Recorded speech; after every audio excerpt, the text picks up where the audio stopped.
Foley Marra Studios presents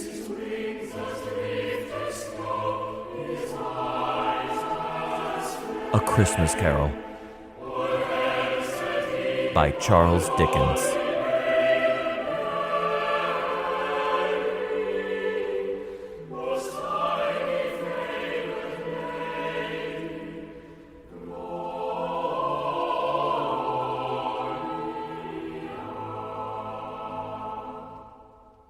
Marley was dead, to begin with. There is no doubt whatever about that. The register of his burial was signed by the clergyman, the clerk, the undertaker, and the chief mourner. Scrooge signed it, and Scrooge's name was good upon change for anything he chose to put his hand to. Old Marley was as dead as a doornail.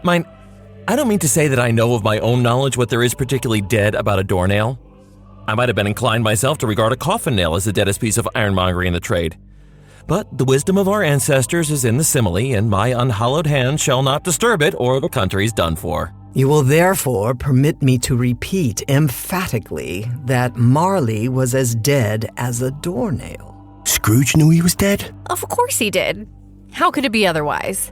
Scrooge and he were partners for I don't know how many years. Scrooge was his sole executor, his sole administrator, his sole assign, his sole friend, and sole mourner. And even Scrooge was not so dreadfully cut up by the sad event. But that he was an excellent man of business on the very day of the funeral, and solemnized it with an undoubted bargain. The mention of Marley's funeral brings me back to the point I started from. There is no doubt that Marley was dead. This must be distinctly understood, or nothing wonderful can come of the story we are going to relate. Once upon a time, of all the good days in the year, on Christmas Eve, old Scrooge sat busy in his counting house.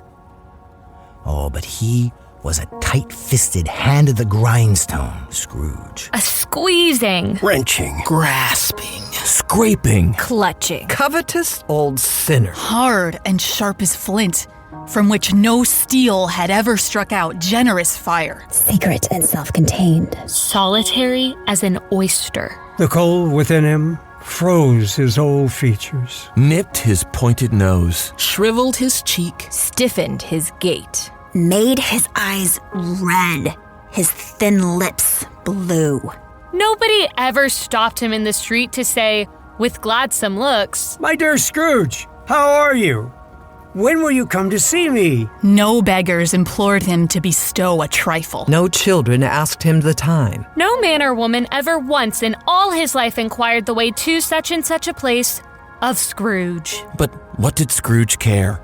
It was the very thing he liked, to edge his way along the crowded paths of human life, warning all human sympathy to keep its distance. The city clocks had only just gone 3, but it was quite dark already. It was cold, bleak, biting weather, foggy withal. The fog came pouring in at every chink and keyhole. It was so dense without that, although the court was of the narrowest, the houses opposite were mere phantoms. The firm was known as Scrooge and Marley. Scrooge never painted out old Marley's name. There it stood, years afterwards, above the warehouse door. Scrooge and Marley. Sometimes people new to the business called Scrooge Scrooge. And sometimes Marley. But he answered to both names. It was all the same to him. The door of Scrooge's counting house was open, that he might keep his eye upon his clerk, who, in a dismal little cell beyond, was copying letters. Scrooge had a very small fire. The clerk's fire was so very much smaller that it looked like one coal. But he couldn't replenish it, for Scrooge kept the coal box in his own room. And so surely as the clerk came in with the shovel, the master predicted that it would be necessary for them to part. Wherefore the clerk put on his white comforter and tried to warm himself at the candle, in which effort, not being a man of a strong imagination, he failed. A Merry Christmas, Uncle! God save you! Bah! Humbug. Christmas? A humbug, Uncle. You don't mean that, I'm sure. I do. Merry Christmas. What right have you to be merry? What reason have you to be merry? You're poor enough. Come then. What right have you to be dismal? What reason have you to be morose? You're rich enough. Bah! Humbug. Don't be cross, Uncle. What else can I be when I live in a world of fools such as this? Merry Christmas. Out upon Merry Christmas. What's Christmas time to you but a time for paying bills without money? A time for finding yourself a year older, but not an hour richer. If I could work my will, every idiot who goes about with Merry Christmas on his lips should be boiled in his own pudding and buried with a stake of holly through his heart. Uncle! Nephew, keep Christmas in your own way, and let me keep it in mine. Keep it? But you don't keep it. Let me leave it alone, then. Much good may it do you. Much good has it ever done you. There are many things from which I might have derived good, by which I have not profited, I dare say. Christmas among the rest. I have always thought of Christmas time as a good time. A kind, forgiving, charitable, pleasant time. The only time I know of in the long calendar of the year when men and women seem by one consent to open their shut-up hearts freely. And to think of people as if they really were fellow passengers to the grave, and not another race of creatures bound on other journeys. And therefore, Uncle, though it has never put a scrap of gold or silver in my pocket, I believe that it has done me good and will do me good, and I say God bless it. The clerk in the tank involuntarily applauded. Becoming immediately sensible of the impropriety, he poked the fire and extinguished the last frail spark forever. Let me hear another sound from you, and you'll keep your Christmas by losing your situation. You're quite a powerful speaker, sir. I wonder you don't go to Parliament. Don't be angry, Uncle. Come, dine with us tomorrow. Bah! But why? Why? Why did you get married? Because I fell in love. Because you fell in love. The only one thing in the world more ridiculous than a Merry Christmas. Good afternoon. Nay, Uncle, but you never came to see me before that happened. Why give it as a reason for not coming now? Good afternoon. I want nothing from you. I ask nothing of you. Why cannot we be friends? Good afternoon. I am sorry with all my heart to find you so resolute. We have never had any quarrel, to which I have been a party. But I made the trial in homage to Christmas, and I'll keep my Christmas humor to the last. So a Merry Christmas, Uncle. Good afternoon. And a Happy New Year. Good afternoon. His nephew left the room without an angry word notwithstanding. He stopped at the outer door to bestow greetings of the season on the clerk who, cold as he was warmer than Scrooge. How is that fine family of yours, Mr. Cratchit? Very well, sir. Thank you. Wish them a very Merry Christmas from me. I will indeed, sir. Thank you. And a Merry Christmas to you, sir. There's another fellow, my clerk, with 15 shillings a week, and a wife and family, talking about a Merry Christmas. I'll retire to Bedlam. This lunatic, in letting Scrooge's nephew out, had let 2 other people in. Scrooge and Marley's, I believe. Have I the pleasure of addressing Mr. Scrooge or Mr. Marley? Mr. Marley's been dead these 7 years. He died 7 years ago this very night. We have no doubt. His liberality is well represented by his surviving partner. At this festive season of the year, Mr. Scrooge, it is more than usually desirable that we should make some slight provision for the poor and destitute who suffer greatly at the present time. Many thousands are in want of common necessaries. Hundreds of thousands are in want of common comforts, sir. Are there no prisons? Plenty of prisons. And the union workhouses? Are they still in operation? They are. I wish I could say they were not. The treadmill and the poor law are in full vigor then? Both very busy, sir. Oh. I was afraid from what you said at first that something had occurred to stop them in their useful course. I'm very glad to hear it. A few of us are endeavoring to raise a fund to buy the poor some meat and drink and means of warmth. We choose this time because it is a time, of all others, when want is keenly felt and abundance rejoices. And what shall I put you down for? Nothing. You wish to be anonymous? I wish to be left alone. Since you asked me what I wish, gentlemen, that is my answer. I don't make merry myself at Christmas, and I can't afford to make idle people merry. I help support the establishments I have mentioned. They cost enough. And those who are badly off must go there. Many can't go there, and many would rather die. If they would rather die, then they had better do it and decrease the surplus population. Besides, I don't know that. But you might know it. It's not my business. It's enough for a man to understand his own business and not interfere with other people's. Mine occupies me constantly. Good afternoon, gentlemen. Seeing clearly that it would be useless to pursue their point, the gentleman withdrew.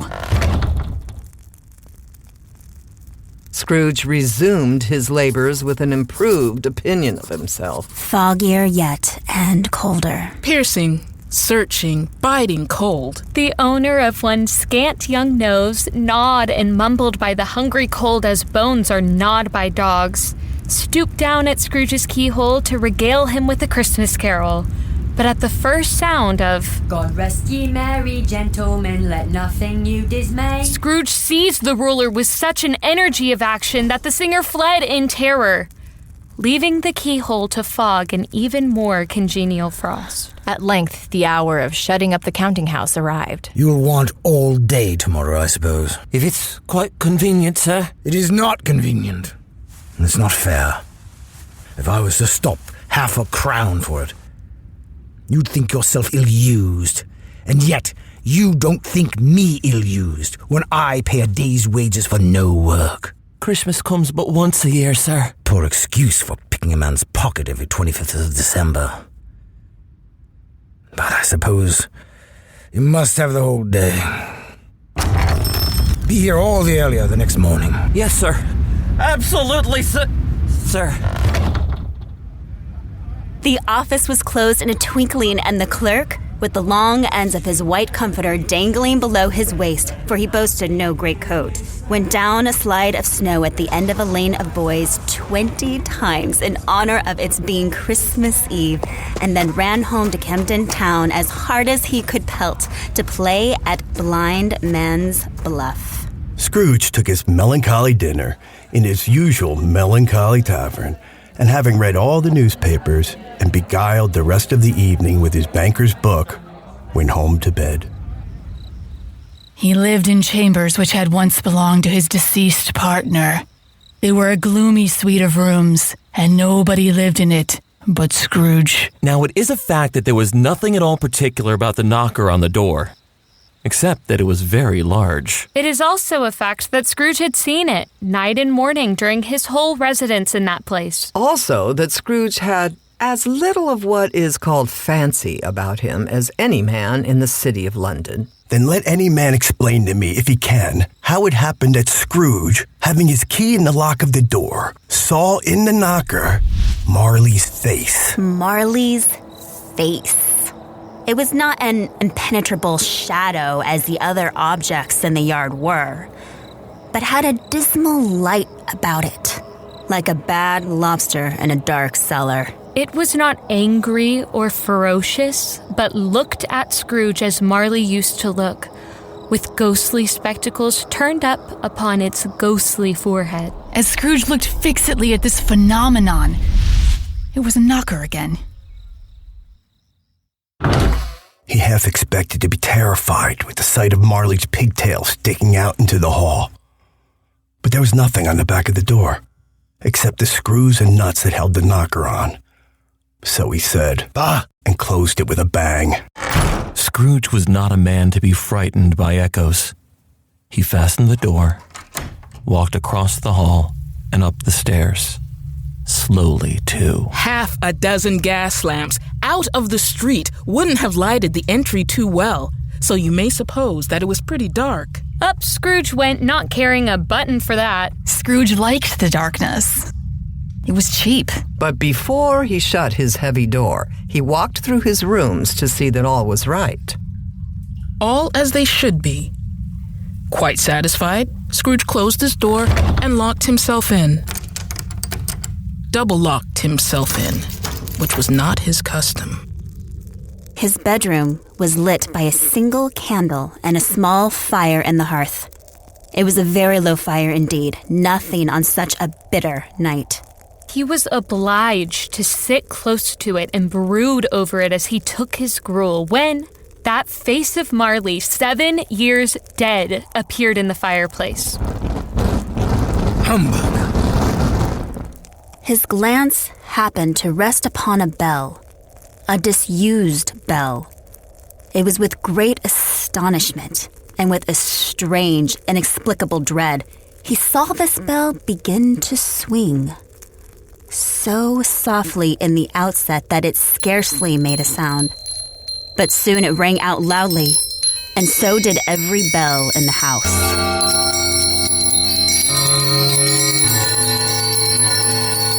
The bells ceased as they had begun, together.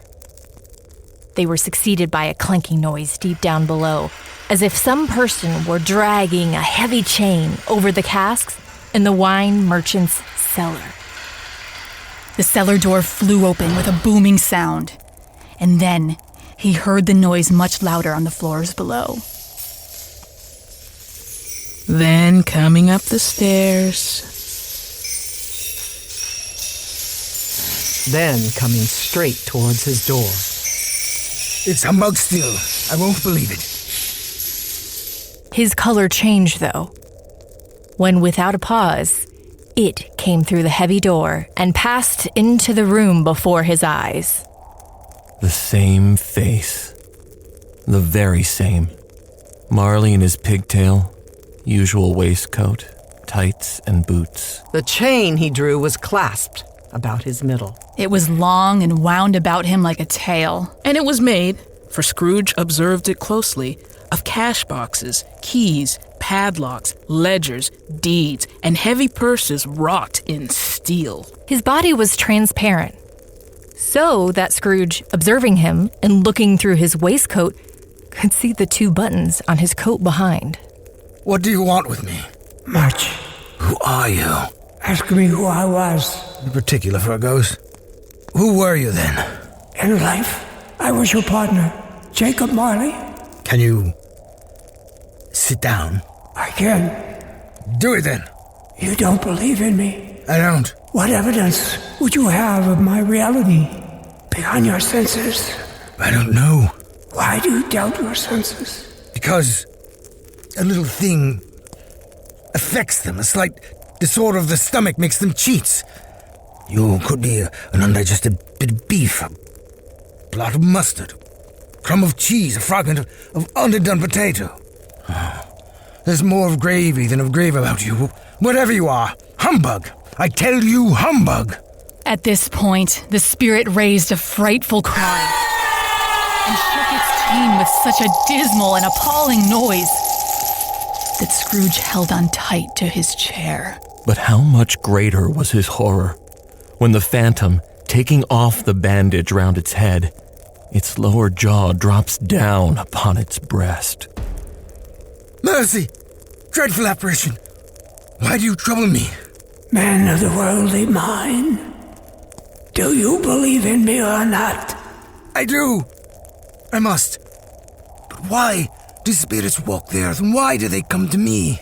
It is required of every man that the spirit within him should walk abroad his fellow men and travel far and wide.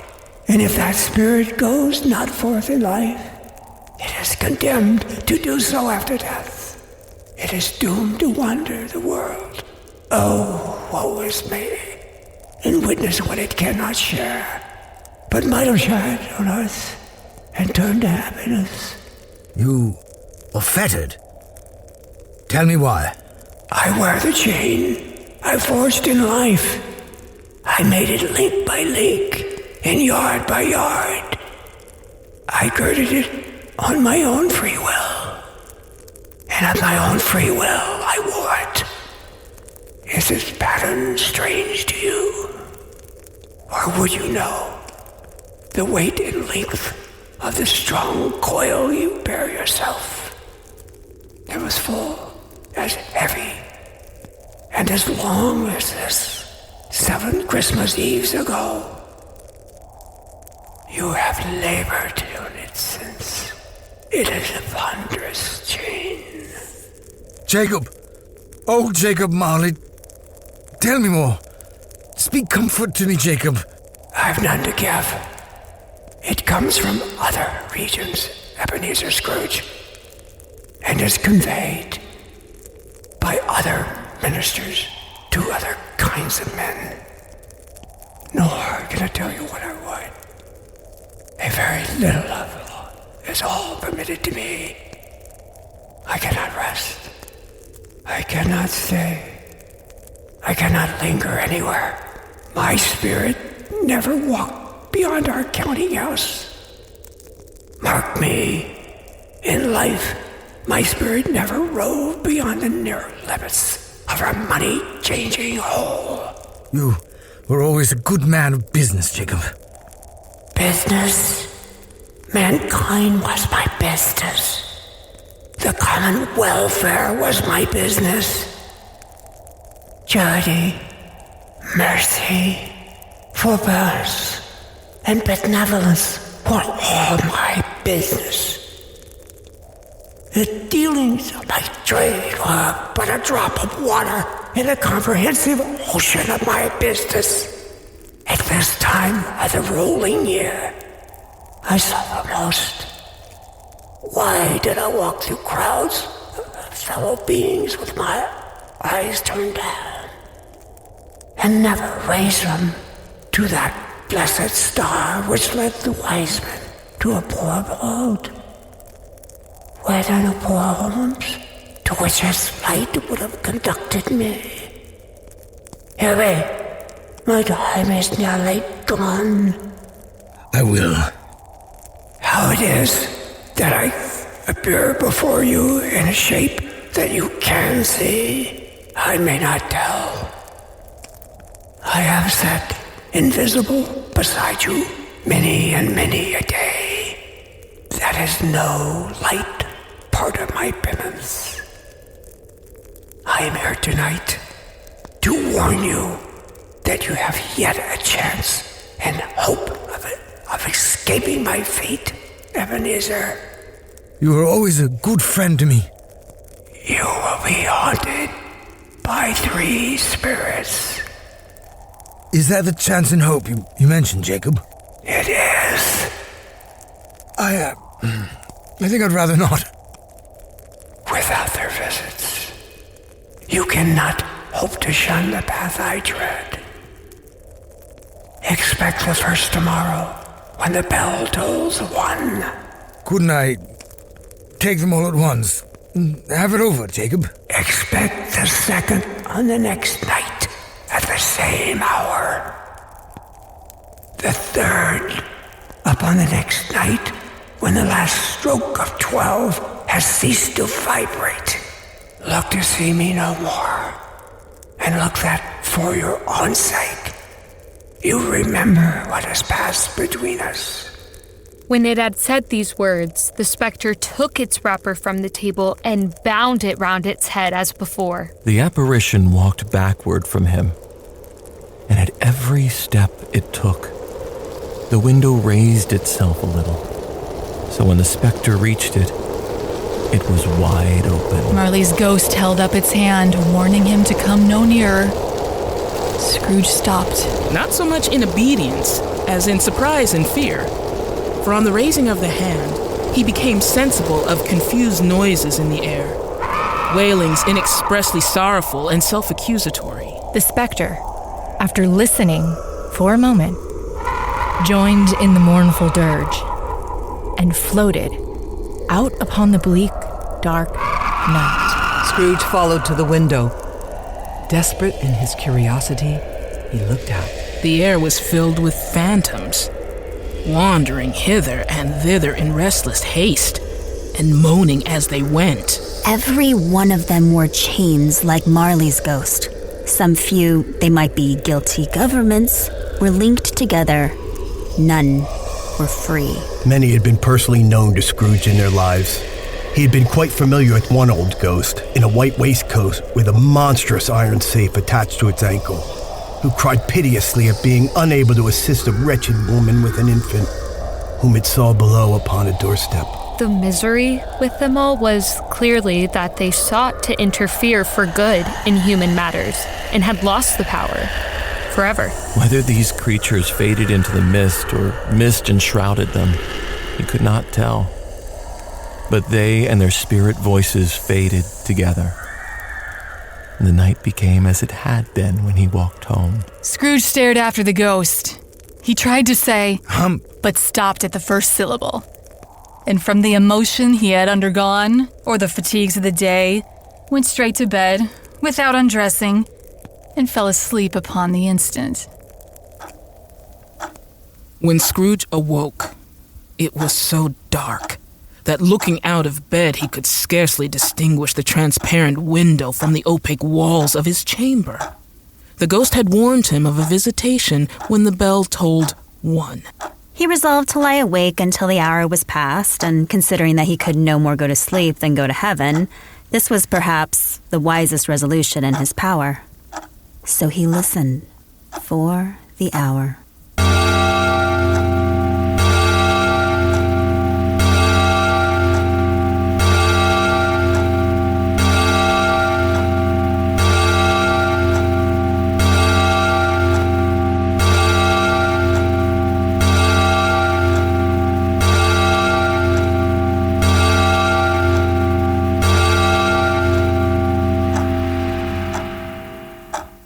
Quarter past.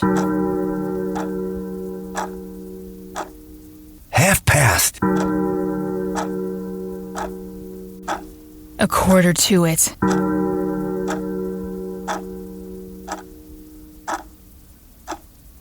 The hour itself, and nothing else.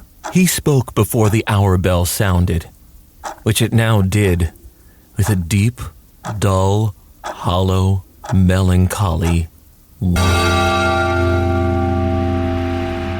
Light flashed up in the room upon the instant, and the curtains of his bed were drawn aside. And Scrooge found himself face to face with the unearthly visitor who drew them. It was a strange figure, like a child. Yet not so like a child as like an old person, viewed through some supernatural medium which gave them the appearance of having receded from the view and being diminished to a child's proportions. But the strangest thing about it was that from the crown of its head there sprung a bright, clear jet of light, by which all was visible. And which doubtless the occasion of its using, in its duller moments, a great extinguisher for a cap, which it now held under its arm. Are you the spirit whose coming was foretold to me? I am. Who and what are you? I am the ghost of Christmas past. Long past? No, your past. The light is bright. It hurts my eyes. Could you put your cap on? What? Would you so soon put out the light I give? Is it not enough that you were one of those whose passions made this cap, and forced me throughout the whole year to wear it low upon my brow? What business brings you here? Your welfare. But, good spirit, I cannot help thinking that a night of unbroken rest would have been more conducive to that end. Your reclamation, then? Take heed, rise, and walk with me. It would have been in vain for Scrooge to plead that the weather and hour were not adapted to pedestrian purpose. That bed was warm, the thermometer a long way below freezing. That he was clad but lightly in his slippers, dressing gown, and nightcap. He rose, but finding that the spirit made towards the window, clasped his robe in supplication. I am mortal and liable to fall. Bear but a touch of my hand there, upon your heart, and you shall be upheld in more than this. As the words were spoken, they passed through the wall and stood upon an open country road with fields on either hand. It was a clear, cold winter day with snow upon the ground. Suddenly, Scrooge was conscious of 1,000 odors floating in the air, each one connected with 1,000 thoughts and hopes and joys and cares, long, long forgotten. Do you recognize this place? Know it. Good heaven, I was bred in this place. I was a boy here. You recollect the way? Remember it. I could walk it blindfold. Strange to have forgotten it for so many years. Let us go on. They walked along the road, Scrooge recognizing every gate and post and tree. Some shaggy ponies now were seen trotting towards them with boys upon their backs, in great spirits, and shouted to each other. Merry Christmas! Until the broad fields were so full of merry music. Merry Christmas! Merry Christmas! These are but shadows of the things that they have been. They have no consciousness of us. Merry Christmas! Merry Christmas! Merry Christmas! The school is not quite deserted. A solitary child, neglected by his friends, is left there still. I know it. They left the high road and soon approached a mansion of dull red brick with a bell hanging on it. It was a large house, but one of broken fortunes. The spirit touched him on the arm and pointed to his younger self, intent upon his reading. Poor boy. Suddenly, a man in foreign garments stood outside the window. Why, it's Ali Baba. It's dear old honest Ali Baba. One Christmas time, when yonder solitary child was left here all alone, he did come for the first time, just like that. And Valentine, and his wild brother Orson. And what's his name who was put down in his drawers at the gate of Damascus? Don't you see him? And the Sultan's groom who was turned upside down by the genie. What business had he had to be married to a princess? And the parrot, green body and yellow tail like a thing like lettuce growing out of the top of his head. Bull Robinson Crusoe, we called him. Then, with a rapidity of transition very foreign to his usual character. Poor boy. I wish... But it's too late now. What is the matter? Nothing. There was a boy singing Christmas carols at my door last night. I should have liked to have given him something, that's all. Let us see another Christmas. Scrooge's former self grew larger at the words, and the room became a little darker and more dirty. There he is, alone again, when all the other boys had gone home. He was not reading now, but walking up and down despairingly. Scrooge looked at the ghost, and with a mournful shaking of his head, glanced anxiously towards the door. It opened, and a little girl much younger than the boy came darting in. Dear brother, I've come to bring you home, dear brother. Home! Home, little fan? Yes! Home, for good and all. Home for ever and ever. Father's so much kinder than he used to be. That home's like heaven. He spoke to me so gently one dear night when I was going to bed that I was not afraid to ask him once more if you could come home. And he said, yes, you should, and set me in a coach to bring you. You are quite a woman, little fan. And you're to be a man, and to never come back here. But first, we're to be together all of Christmas long and have the merriest time in all the world. Always a delicate creature, whom a breath might have withered, but she had a large heart. So she had. You're right. She died a woman, and had, as I think, children. One child. Your nephew, Fred. Yes. Although they had but that moment left the school behind them, they were now in the busy thoroughfares of the city. The ghost stopped at a certain warehouse door. Do you know this place? Know it. I was apprenticed here. They went in. There was an old gentleman in a Welsh wig sitting behind such a high desk that if he had been 2 inches taller, he must have knocked his head against the ceiling. Why, it's old Fezziwig. Bless his heart. It's Fezziwig. Alive again. Old Fezziwig laid down his pen and looked up at the clock, which pointed to the hour of 7. Yo-ho there, Ebenezer! Dick Wilkins? To be sure. Bless me, yes. There he is. He was very much attached to me. It was Dick. Poor Dick. Dear. Yo-ho, my boys! No more work tonight. Christmas Eve, Dick! Christmas, Ebenezer! Let's have the shutters up before a man can say Jack Robinson. You wouldn't believe how those two fellows went at it. Hilly-ho! Clear away, my lad. Let's have lots of room here. Hilly-ho! Dick! Cheer up, Ebenezer. It was done in a minute. Every movable was packed off, as if it were dismissed from public life forevermore. The floor was swept, the lamps were trimmed, fuel was heaped on the fire, and the warehouse was as snug and warm and dry and bright a ballroom as you would desire to see upon a winter's night. In came Mrs. Fezziwig, one vast, substantial smile. In came the 3 Miss Fezziwigs, beaming and lovable. In came the 6 young followers whose hearts they broke. In came the cook, with her brother's particular friend, the milkman. In they all came, one after another, some shyly, some boldly, some gracefully, some awkwardly, some pushing, some pulling. In they all came, anyhow and everyhow. Well done! There were more dances, and there were forfeits, and more dances, and there was cake, and there was a great piece of cold roast, and there were mince pies, and plenty of beer. But the great effect of the evening came after the roast, when the fiddlers struck up Sir Roger de Coverley. Then old Fezziwig stood out to dance with Mrs. Fezziwig. She was worthy to be his partner in every sense of the term. If that's not high praise, tell me higher, and I'll use it.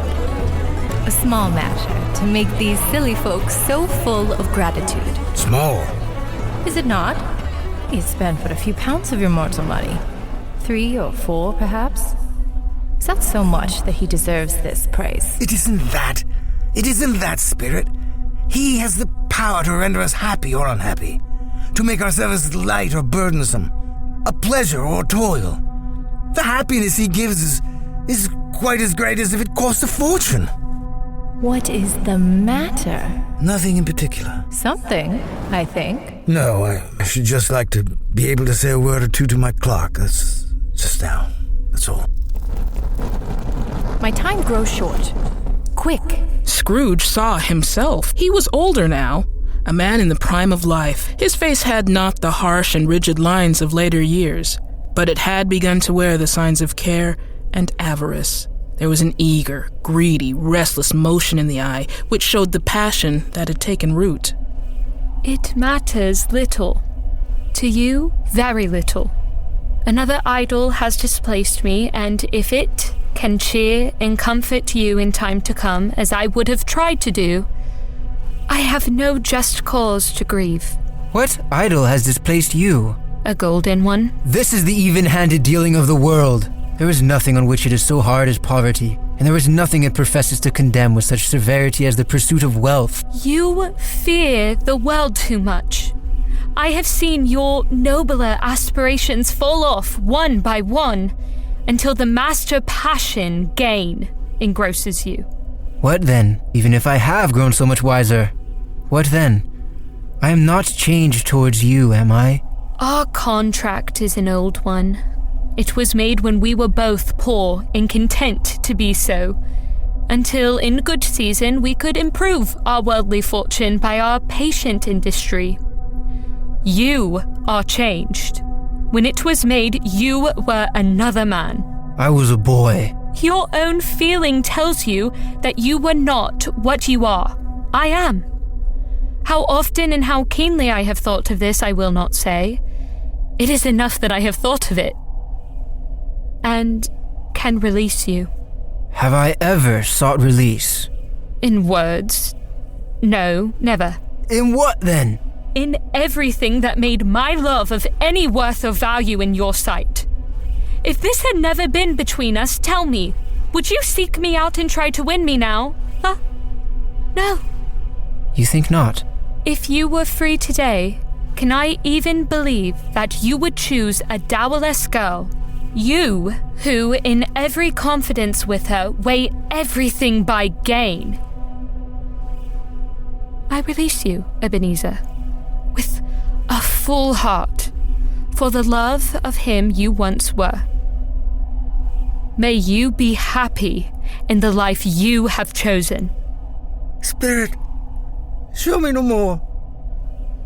Conduct me home. Why do you delight to torture me? One shadow more. No more. No more. I do not wish to see it. Show me no more. They were in another scene and place. A room, not very large or handsome, but full of comfort. The noise in this room was perfectly tumultuous. for there were more children there than Scrooge in his agitated state of mind could count. They were not 40 children conducting themselves like one, but every child was conducting itself like 40.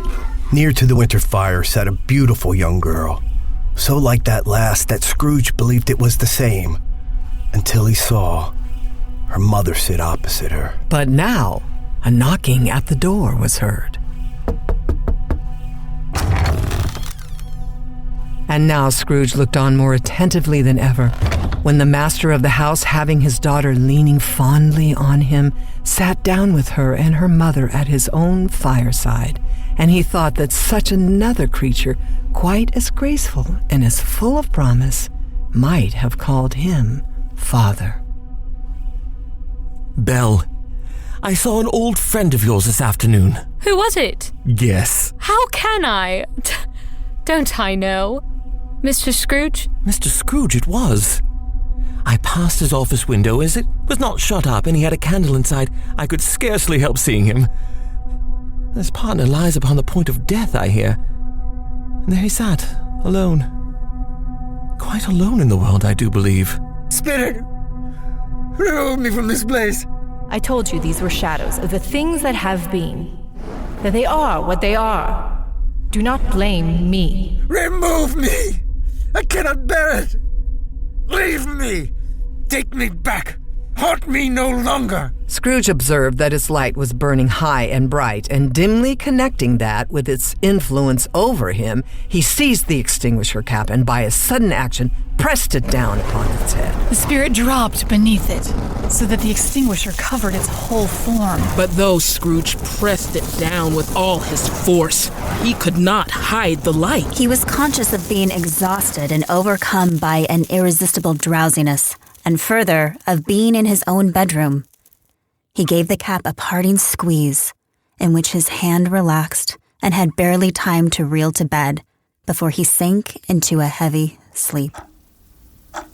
Scrooge awoke and felt he was restored to consciousness in the right nick of time, for the especial purpose of holding a conference with the second messenger dispatched to him through Jacob Marley's intervention. I don't mind calling on you to believe that he was ready for a good broad field of strange appearances, and that nothing between a baby and rhinoceros would have astonished him very much. However, being prepared for almost anything, he was not by any means prepared for nothing. And consequently, when the bell struck one and no shape appeared, he was taken with a violent fit of trembling. All this time, the very core and center of a blaze of ruddy light, which streamed upon it when the clock proclaimed the hour, and which being the only light, was more alarming than a dozen ghosts. He began to think that the source and secret of the ghostly light might be in the adjoining room. From hence, on further tracing it, it seemed to shine. This idea taking full possession of his mind, he got up softly and shuffled in his slippers to the door. And the moment Scrooge's hand was on the lock, a strange voice called him. Ebenezer Scrooge! Come in! Come in and know me better, man! It was his own room. There was no doubt about that. But it had undergone a surprising transformation. The walls and ceiling were so hung with living green that it looked a perfect grove. Heaped upon the floor, to form a kind of throne, were turkeys, geese, game, long wreaths of sausages, plum puddings, cherry-cheeked apples, immense 12th cakes, and seething bowls of punch, that it made the chamber dim with delicious steam. In easy state upon this couch, there sat a jolly giant, glorious to see. Scrooge entered timidly and hung his head before the spirit. And though the spirit's eyes were clear and kind, he did not like to meet them. I am the ghost of Christmas present. Look upon me. You have never seen the like of me before. Never. Have never walked forth with the younger members of my family, born in these later years. I don't think I have. I'm afraid I have not. Have you had many, Spirit? More than 1,800. A tremendous family to provide for. Spirit, conduct me where you will. I went forth last night on compulsion, and I learned a lesson which is working now. Tonight, if you have aught to teach me, let me profit by it. Touch my robe, Ebenezer Scrooge. Scrooge did as he was told and held it fast.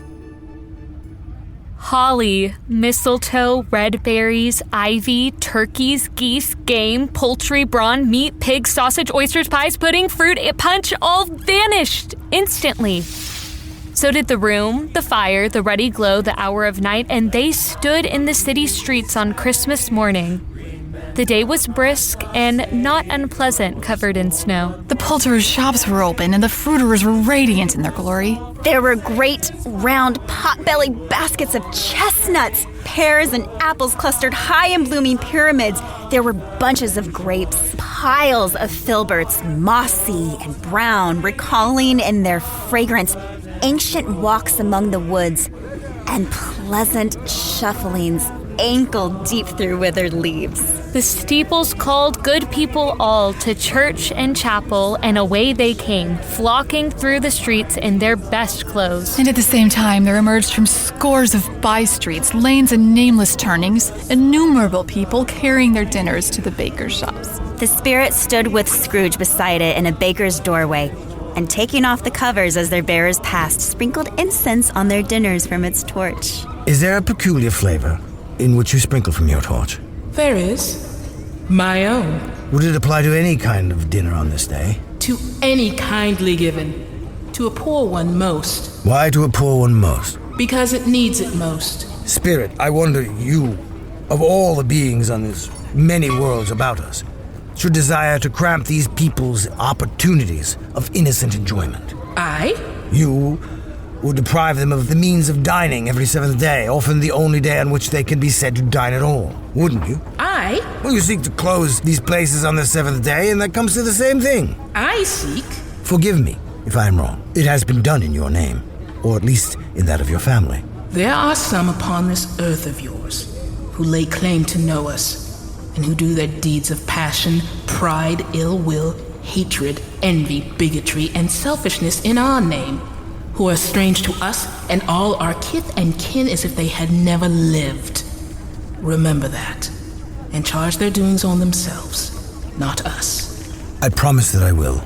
And perhaps it was the spirit's own kind, generous, hearty nature, and a sympathy for all poor men that led it straight to Scrooge's clerks, for there it went, and took Scrooge with it. And on the threshold of the door, the spirit smiled and stopped to bless Bob Cratchit's dwelling with the sprinklings of its torch. We were outside the baker's and we could smell the goose. And we knew it was ours. What has ever got your precious father then and your brother Tiny Tim?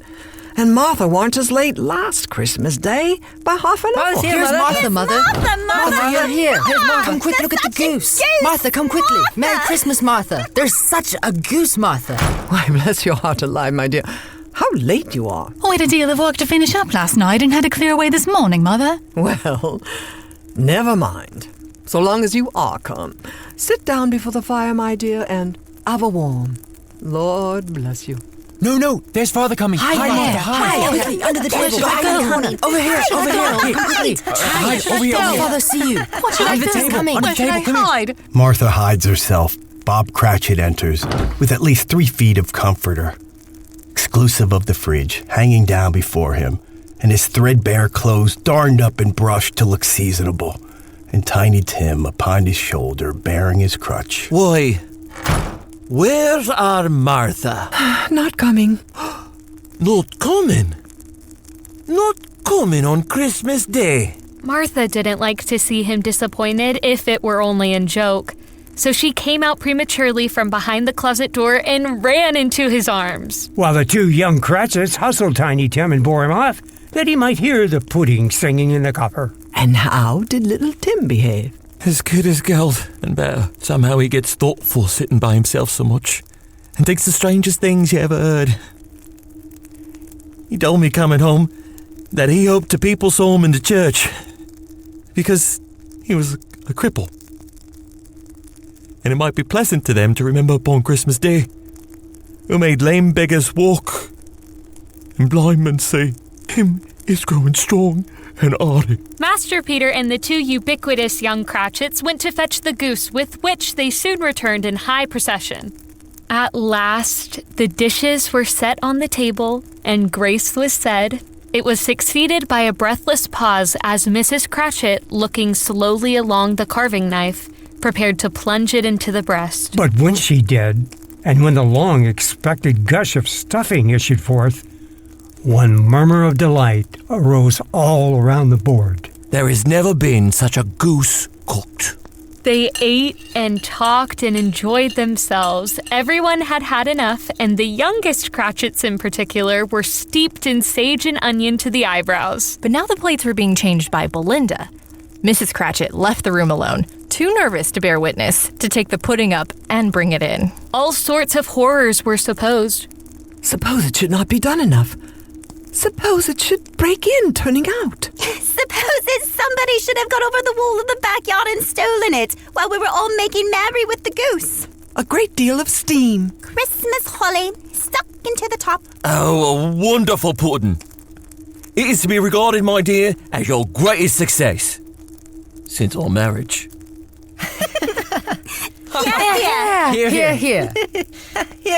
Now the weight is off my mind. I confess I had my doubts about the quantity of flour. A Merry Christmas to us all, my dears. God bless us. God bless us. God bless us. God bless us. God bless us. Here. God bless us. Everyone. Tiny Tim sits very close to his father's side upon his little stool. Bob held his withered little hand in his, as if he dreaded that he might be taken from him. Spirit, tell me if Tiny Tim will live. I see a vacant seat in the poor chimney corner, and a crutch without an owner, carefully preserved. If these shadows remain unaltered by the future, the child will die. No. Oh, no. No, kind spirit. Say he will be spared. If these shadows remain unaltered by the future, none other of my race will find him here. What then? If he liked to die, he had better do it and decrease the surplus population. You quote my own words to me. Perhaps then it is wise to hold your tongue until you have discovered what the surplus is and where it is. Will you decide what men shall live, what men shall die? It may be that in the sight of heaven, you are more worthless and less fit to live than millions like this poor man's child. To Mr. Scrooge!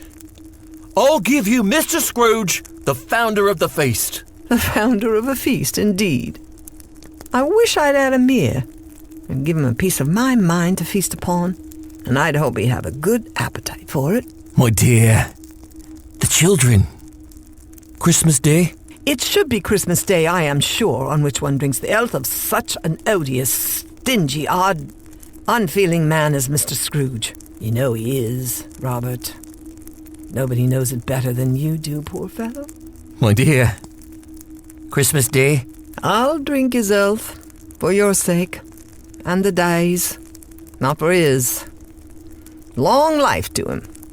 A Merry Christmas and Happy New Year. He'll be very merry and very happy, I have no doubt. Mr. Scrooge. Mr. Scrooge. Mr. Scrooge. They were not a handsome family. They were not well-dressed. Their shoes were far from being waterproof.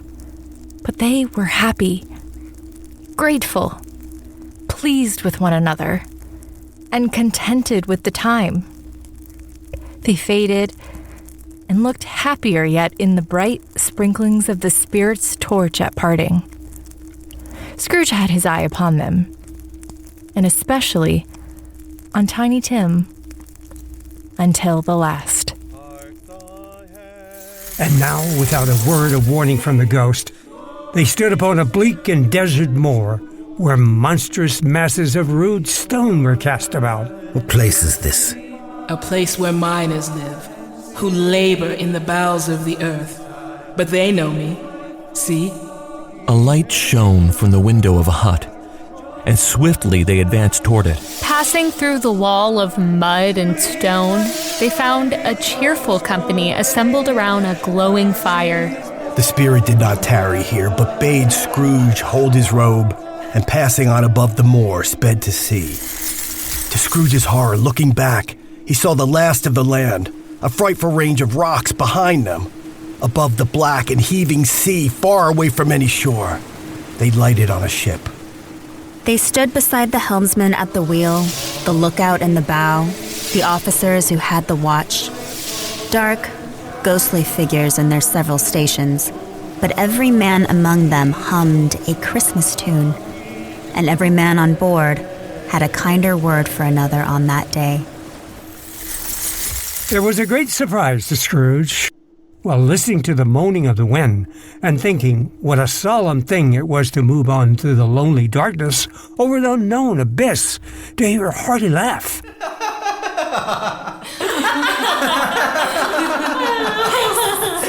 It was a much greater surprise to Scrooge to recognize it as his own nephew's, and to find himself in a bright, dry, gleaming room with the spirit standing smiling by his side and looking at that same nephew with approving affability. Scrooge's niece by marriage laughed as heartily as he. He said that Christmas was a humbug as I live. He believed it too. More shame for him, Fred. She was very pretty, exceedingly pretty, with a dimpled, surprised-looking, capital face, all kinds of good little dots about her chin that melted into one another when she laughed, and the sunniest pair of eyes you ever saw in any little creature's head. He's a comical old fellow, that's the truth, and not so pleasant as he might be.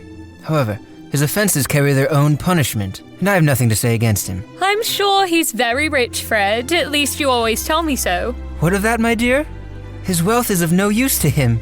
He won't do any good with it. He don't make himself comfortable with it. He hasn't the satisfaction of thinking that he is ever going to benefit us with it. Oh, I have no patience with him. Oh, I have. I am sorry for him. I couldn't be angry with him if I tried. Who suffers by his ill whims? Himself. Always. Here he takes it into his head to dislike us, and he won't come and dine with us.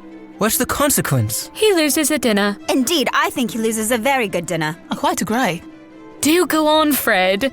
He never finishes what he begins to say. I was only going to say that the consequence of his taking a dislike to us and not making merry with us is, as I think, that he loses some pleasant moments, which could do him no harm. I mean to give him the same chance every year, whether he likes it or not, for I pity him. After tea, they played music and sang. Then they played games such as forfeits, blind man's bluff, and how, when, and where. For it is good to be children sometimes, and never better than at Christmas. Our time is short. We must go. But we can't go. Here's a new game. 1 half-hour spirit. Only one. Only one. Fred, shall we play yes and no next? Yes, my dear. That's a wonderful idea. This is a game called Yes and No, wherein I will think of something, and you must find out what. You may only ask questions that can be answered by yes or no. Until you've arrived at a guess as to what it might be. Sounds fun and simple enough. Wait. I've got something in mind. Is it an animal? Yes. A live animal? Yes. A savage animal? Yes. Does it howl or hoot? No. Does it growl? Yes. Does it live in London? Yes. Oh, I have found it out. I know what it is. What is it, my dear? It's your Uncle Scrooge. Why, yes, it is. It most certainly is. He has given us plenty of merriment today, I'm sure. And it would be ungrateful not to drink his health. And I say, Uncle Scrooge. Well, Uncle Scrooge. Wait. Not yet. And much they saw, and far they went, and many homes they visited, but always with a happy end.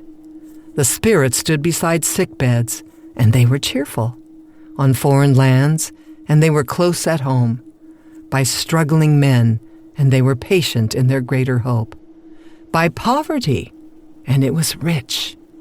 In almshouse, hospital, and jail, in misery's every refuge where vain man, in his little brief authority, had not made fast the door and barred the spirit out. It left its blessing and taught Scrooge its precepts. It was a long night, if it were only a night.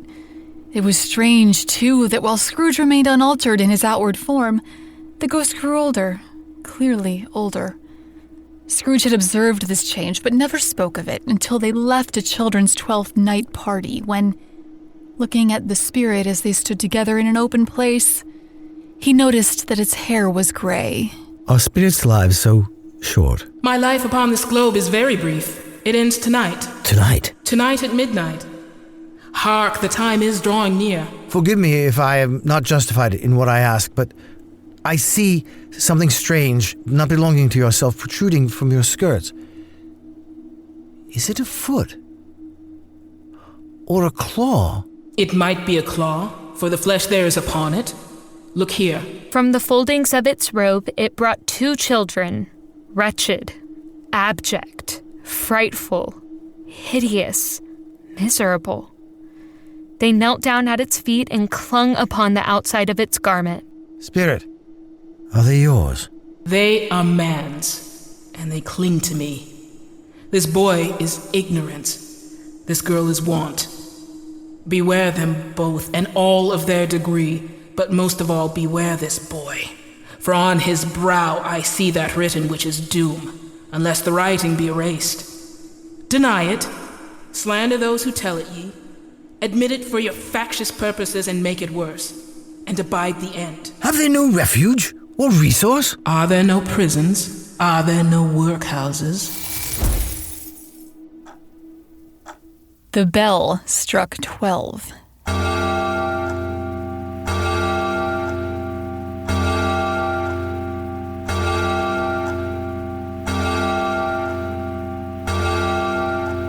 Scrooge looked about him for the ghost and saw it not.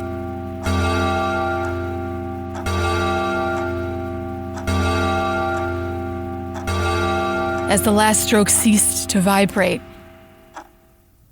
he remembered the prediction of old Jacob Marley, and lifting up his eyes, beheld a solemn phantom, draped and hooded, coming like a mist along the ground toward him. He felt that it was tall and stately when it came beside him, and that its mysterious presence filled him with a solemn dread. He knew no more, for the spirit neither spoke nor moved. I am in the presence of the ghost of Christmas yet to come. You are about to show me shadows of the things that have not happened but will happen in the time before us. Is that so, Spirit? Ghost of the future, I fear you more than any spectre I have seen. But as I know your purpose is to do me good, and as I hope to live to be another man from what I was, I am prepared to bear your company and do it with a thankful heart. Will you not speak to me?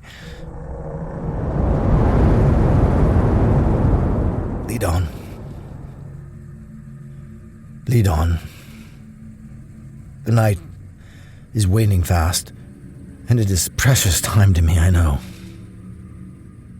Lead on, Spirit. The phantom moved away as it had come towards him. Scrooge followed in the shadow of its dress, and suddenly, there they were, in the heart of the city amongst the merchants, who hurried up and down and chinked the money in their pockets, and conversed in groups, and looked at their watches, and trifled thoughtfully with their great gold seals, and so forth, as Scrooge had seen them often. The spirit stopped beside one little knot of businessmen.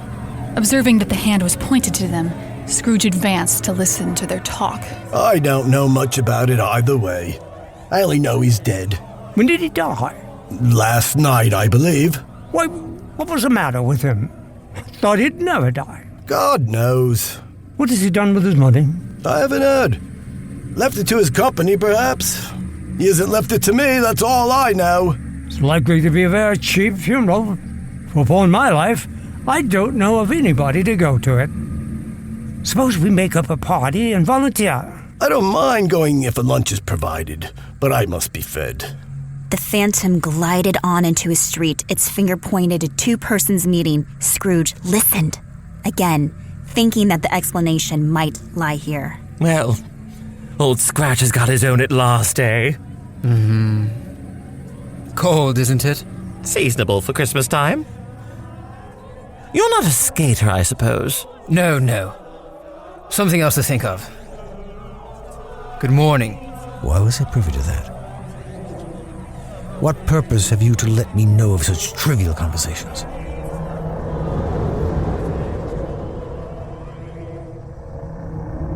They left the busy scene and went into an obscure part of the town where Scrooge had never penetrated before.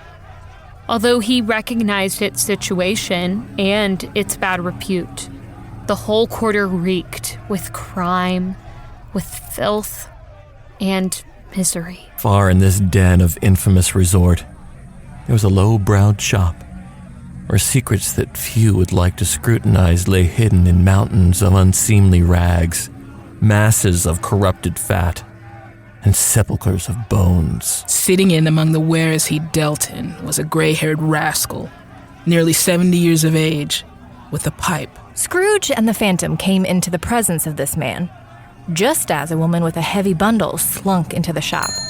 But she had scarcely entered when another woman, similarly laden, came in too, and she was closely followed by a man in faded black. After a short period of blank astonishment, in which the old man with the pipe had joined them, they all three burst into a laugh. Let the charwoman alone to be the first, let the laundress alone to be the second, and let the undertaker's man alone to be the third. Look here, old Joe, here's a chance. If we haven't all three met here without meaning it. You couldn't have met in a better place. Come on into the parlor. Come into the parlor. Every person has a right to take care of themselves. He always did. That's true indeed. No man more so. Who's the worse for the loss of a few things like these? Not a dead man, I suppose. No, indeed. If he wanted to keep him after he was dead, wicked old screw. Why wasn't he natural in his lifetime? If he had been, he'd have had somebody to look after him when he was struck with death, instead of lying, gasping out his last there, alone, by himself. It's the truest word that ever was spoke. It's a judgment on him. I wish it was a little heavier judgment, and it should have been. You may depend upon it, if I could have laid my hands on anything else. Open that bundle, old Joe, and let me know the value of it. Speak out plain. I'm not afraid to be the first, nor afraid for them to see it. We know pretty well that we're helping ourselves. Before we met here, I believe. It's no sin. Open the bundle, Joe. Sheets and towels, little wearing apparel, 2 old-fashioned silver teaspoons, a pair of sugar tongs, and a few boots. That's your count. I always give too much to ladies. It's a weakness of mine. That's the way I ruin myself. Here's mine. A seal or two, a pencil case, pair of sleeve buttons, and a brooch. No great value here. This is the whole lot. That's your account. And I wouldn't give another 6pence if it was to be boiled for not doing it. Who's next? And now undo my bundle, Joe. What do you call this? Bed curtains? You don't mean to say you took them down, rings and all, with them lying there? Yes, I do. Why not? You were born to make your fortune, and you'll certainly do it. I certainly shan't hold my hand when I can get anything in it by reaching it out, for the sake of such a man as he was, I promise you, Joe. Don't drop that oil upon the blankets now. His blankets? Whose else do you think? He isn't likely to take cold without them, I dare say. Hoping in die of anything catching, eh? Don't you be afraid of that. I ain't so fond of his company that I'd loiter about him for such things if he did. Oh, you may look through that shirt till your eyes ache, but you won't find a hole in it, nor a threadbare place. It's the best he had, and a fine one, too. They'd have wasted it if it hadn't been for me. What do you call wasting of it? Putting it on him to be buried in it, to be sure. Somebody was fool enough to do it, but I took it off again. If calico ain't good enough for such a purpose, it isn't good enough for anything. It's quite as becoming to the body. He can't look uglier than he did in that one. Scrooge listened in horror. As they sat grouped about their spoil, in the scanty light afforded by the old man's lamp, he viewed them with a detestation and disgust which could hardly have been greater, though they had been obscene demons marketing the corpse itself. This is the end of it, you see. He frightened everyone away from him when he was alive, to profit us when he was dead. Spirit! I see. The case of this unhappy man might be my own. My life tends that way now. Merciful heaven! What is this? He recoiled in terror, for the scene had changed. And now he almost touched a bed. A bare, uncurtained bed, on which beneath a ragged sheet there lay something covered up. The room was very dark. Too dark to be observed with any accuracy, though Scrooge glanced around it in obedience to a secret impulse, anxious to know what kind of room it was. A pale light rising in the outer air fell straight upon the bed, and on it, plundered and bereft, unwatched, unwept, uncared for, was the body of this man. Scrooge glanced towards the phantom. Its steady hand was pointed to the head. Spirit, this is a fearful place. In leaving it, I shall not leave its lesson. Trust me. Let us go. Still, the ghost pointed with an unmoved finger to the head. I understand you, and I would do it if I could, but I have not the power, Spirit. I have not the power. If there is any person in this town who feels emotion caused by this man's death, show that person to me, Spirit. I beseech you. The ghost conducted him through several streets familiar to his feet. They entered poor Bob Cratchit's house, a dwelling he had visited before, and found the mother and the children seated round the fire. The Cratchits were still as statues in one corner, and sat looking up at Peter, who had a book before him. And he took a child, and set him in the midst of them. Mrs. Cratchit laid her sewing work upon the table. The color hurts my eyes.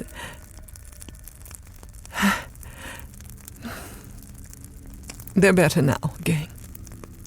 It makes them weak by candlelight, and I wouldn't show weak eyes to your father when he comes home.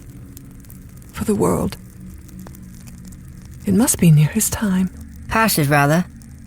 But I think he was walking a little slower than he used these few last evenings, Mother. I've known him walk with Tiny Tim upon his shoulder. Very fast indeed. And so have I. Often. But he was very light to carry, and his father loved him so that it was no trouble. No trouble. Oh, and there's your father at the door. He was so long in getting home tonight. Look at all you've done today. We'll be done long before Sunday. You went today, then, Robert? Yes, my dear. I wish you could have gone. It would have done you good to see how green a place it is. But you'll see it often. I promised him that I would walk there on a Sunday.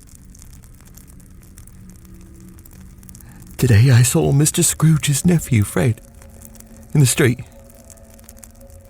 He stopped me and told me I looked, as he said, just a little down, and asked me what it was that distressed me. He is a man of extraordinary kindness. When I told him, he looked truly sad and said, "I am heartily sorry for it, Mr. Cratchit, and for your good wife.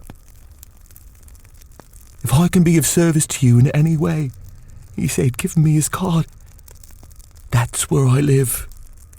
Pray, come to me." Now, it wasn't for the sake of anything he might be able to do for us so much as for his kind way. And this was quite delightful. It really seemed as if he had known our Tiny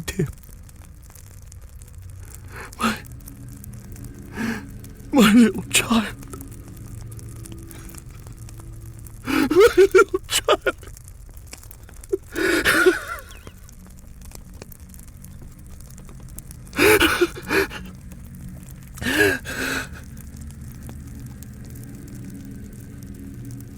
But however and whenever we part from one another, I am sure we shall none of us forget poor Tiny Tim. Shall we? Or this first parting that there was among us. Never, Father.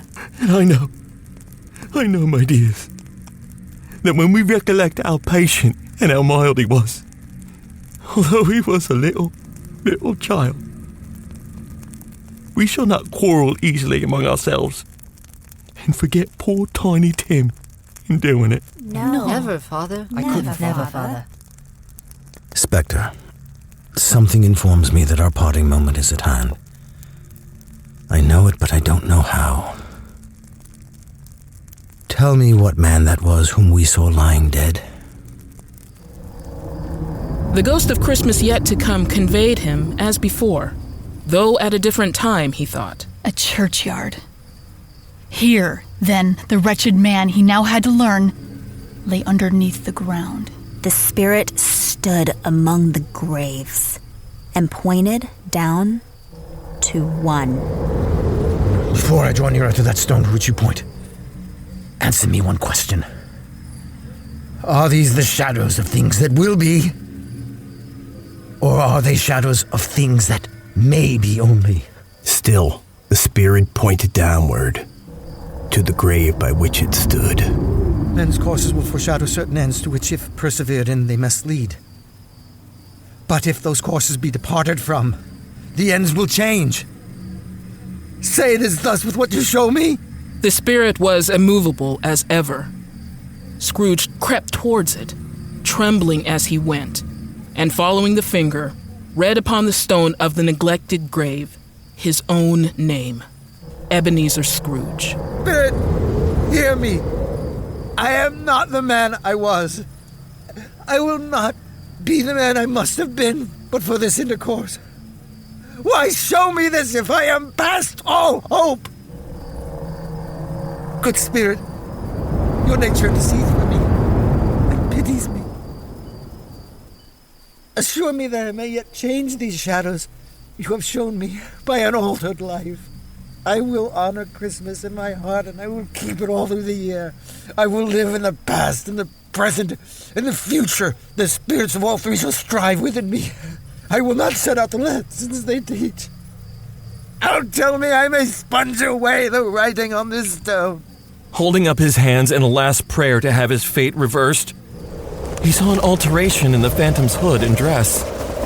It shrunk, collapsed, and dwindled down into a bedpost.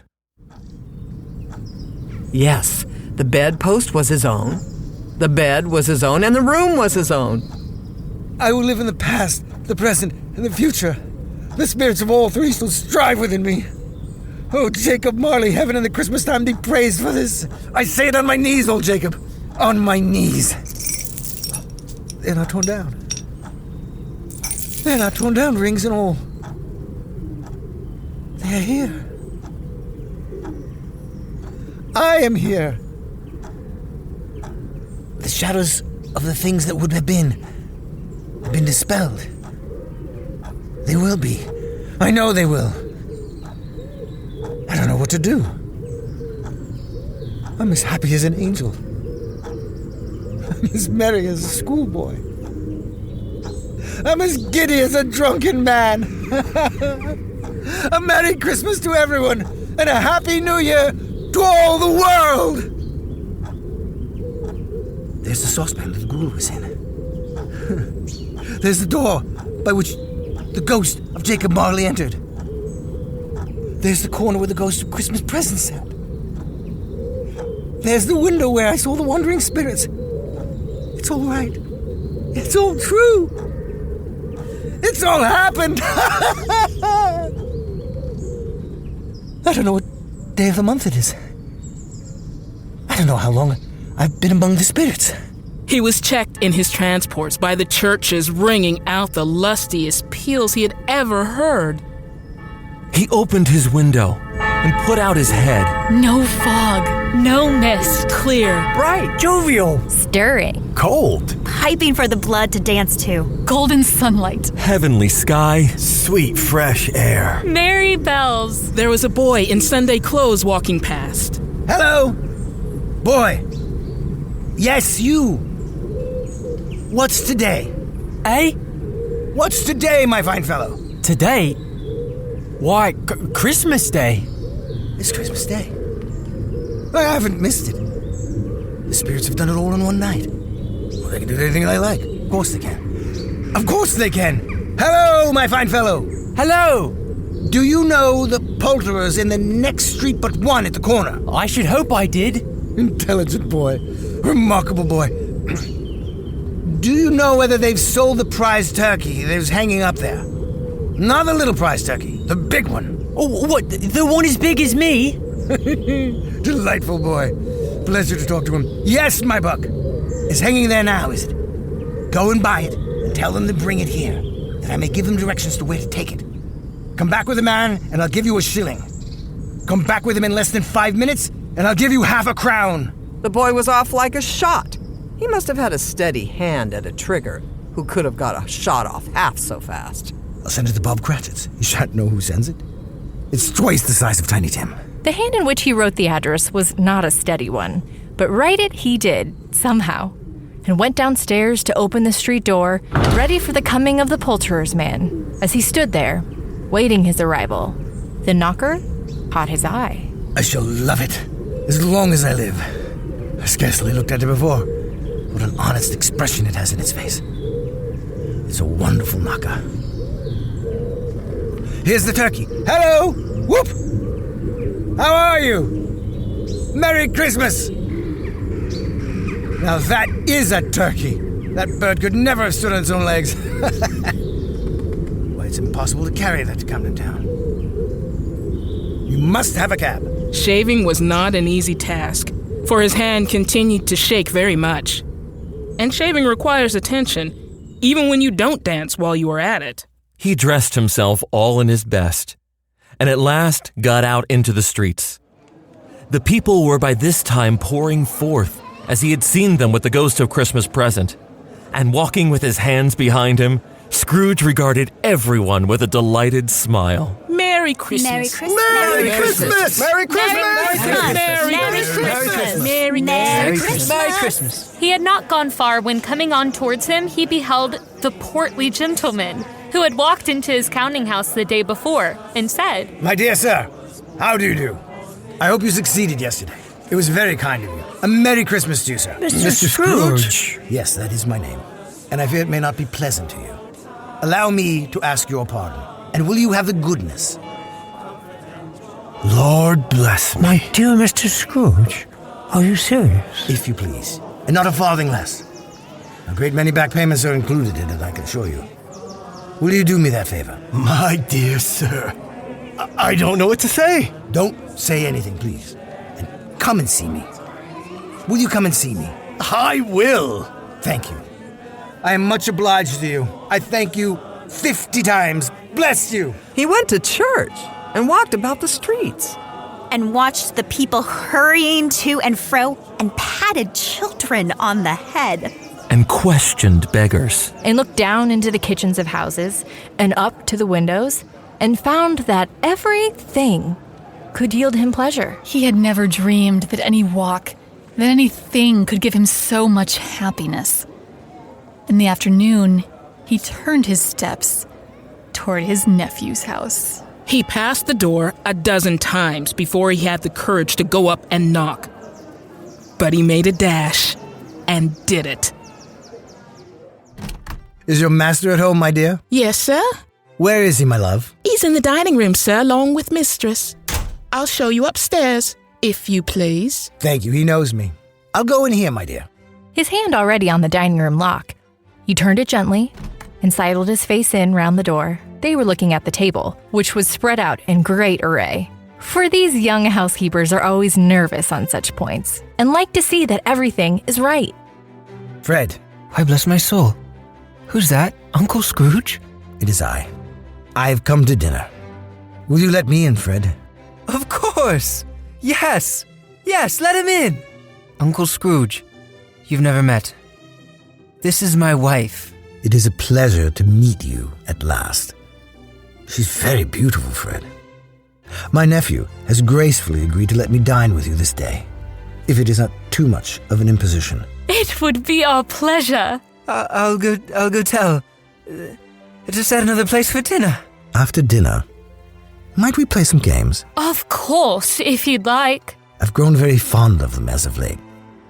Do you know yes and no? Oh, yes, it is one of our favorite games.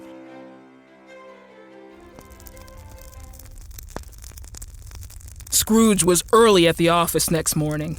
Oh, he was early there. If he could only be there first and catch Bob Cratchit coming late. That was the thing he had set his heart upon. And he did it. Yes, he did. The clock struck 9.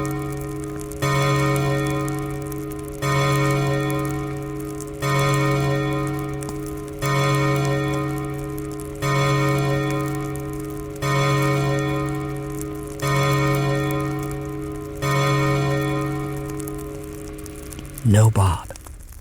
A quarter past? No Bob. He was full 18 minutes and a half behind his time. Scrooge sat with his door wide open that he might see him come into the tank. His hat was off before he opened the door, his comforter too. He was on his stool in a jiffy, driving away with his pen, as if he were trying to overtake 9 o'clock. Bob Cratchit, what do you mean by coming at this time of day? I'm very sorry, sir. I am behind my time. Yes, you are. Yes, I think you are. Step this way, sir, if you please. It's only once a year, sir. It shall not be repeated. I was making rather merry yesterday, sir. I am not going to stand for this any longer. And therefore, I am about to raise your salary. Mr. Scrooge? A Merry Christmas, Bob. A merrier Christmas, Bob, my good fellow, than I have given you in many a year.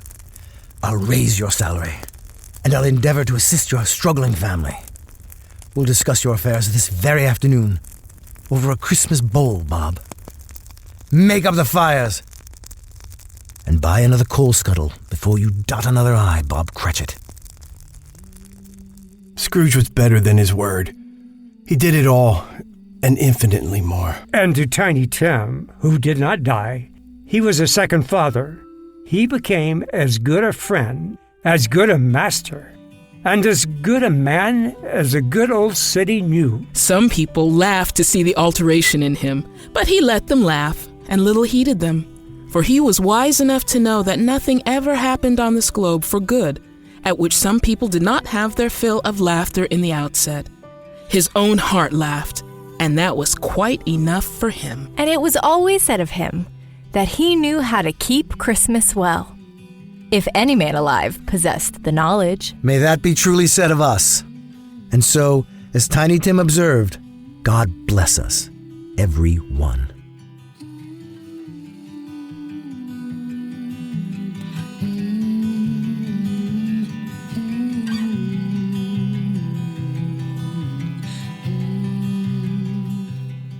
Foley Marra Studios presents A Christmas Carol by Charles Dickens. Adapted and directed by Chuck and Megan Marra. Featuring Chuck Marra as Scrooge. And the voice talents of Bill Attaway, Susan Damante, Todd Gajdusek, Dennis W. Hall, Kat Hammons, Camden Hodges, Victoria Kelleman, Ayden Layne, Jessica Leigh, Maddie Lucas, Margaux Mireault, Anton Prather, and Rebekah Shibao. Sound editing by Kat Hammons and Chuck Marra. Sound design by Todd Gajdusek. Music and sound effects licensed through Soundstripe, Adobe, Ghosttack, and Duende Sounds. Be sure to subscribe to our channel to be notified about our next audio event. And please check out our recreations of the 1940s series Quiet Please on all major podcast networks.